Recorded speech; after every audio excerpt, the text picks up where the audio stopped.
Hello everyone, এটা হলো আমার একটা গেঁদা গাছ। হ্যাঁ, এখানে একটাই গেঁদা গাছ হচ্ছে, সেটা থেকে অনেক গাছ বেরিয়েছে। তো এই গাছটা এই বর্ষাতে ভাবলাম ডালগুলো কেটে লাগাবো।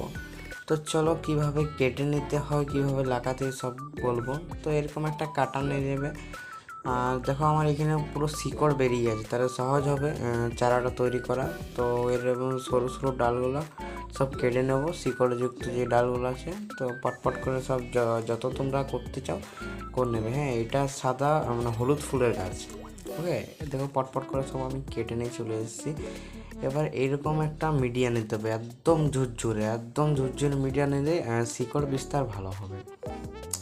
এতে জল দিয়ে পরে পুরো কাদা করে নেবে। হ্যাঁ, আর সিম্পলি ডিপ করে নেবে, কোনো খাঁটি এর পাউডার লাগাবার দরকার নেই। বর্ষাকাল তো এমনিতেই পুরো বেরিয়ে যাবে শিকড়। ওকে, দেখো আমার সব লাগানো কমপ্লিট।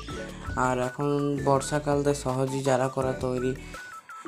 তো এটা 2 সপ্তাহ পর আমি নেক্সট ভিডিও আনবো। তো দেখে অবধি ভিডিওটা ভালো লাইক করে দেবে। বাই।